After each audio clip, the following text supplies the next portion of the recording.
Today I have an Easter devotional thought to share. I was looking through my devotionals and I came across this lovely Easter one. And I thought, wow, this is really fitting. I entitled it, What Shall We Do with Jesus? And the reason I came up with it is because I found this picture tossed in the garbage.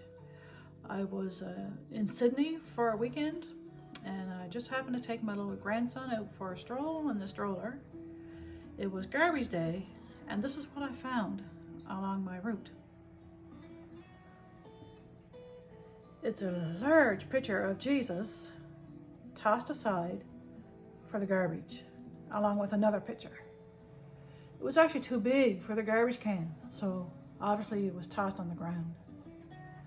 Isn't that something? I've never ever seen a picture like this tossed out for garbage. Someone was cleaning the house probably. Didn't want this picture any longer. But this is what I want to talk about. So at least you have a visual. And I'm going to talk about what happened.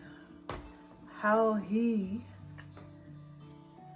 was caught in a little trap between Herod and Pilate and the mob. And it goes like this. You see, maybe that person who owned that picture didn't know what to do with Jesus, so they just tossed him. But there's someone else in the Bible who also wondered what to do with Jesus. When Jesus was under intense scrutiny and under Pilate's control and Herod's, along with the frenzied chanting mob, Pilate wondered. He even addressed the crowd. He wondered, what shall we do with Jesus? What shall I do with him? Sends him to Herod. Herod didn't know what to do with him. Sends him back. Of course, he was accused of causing a frenzy himself, but we'll see what happens. Jesus was brought before Pilate, and the crowds gathered and shouted to release Barabbas instead of Jesus. They wanted him crucified. Now, why is that? Why did they want Jesus crucified? There were no grounds.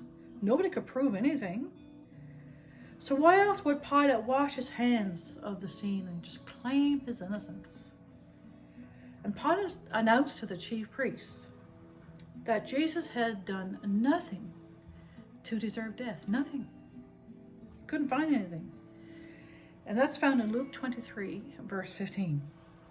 He knew there was no charge, but ongoing persuasion from the crowd grew and grew and grew. And they shouted in unison, crucify Jesus, crucify him, release Barabbas.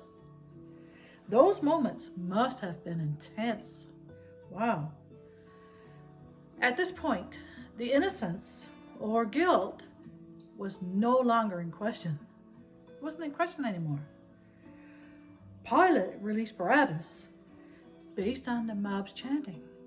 Okay, if you want Barabbas, here you go. There were other instances where stories were crafted because they could not explain the innocence and power of Jesus. They could not. The priests crafted stories and lies because they could not deny the power of Christ. They couldn't deny it. Let's make up a lie.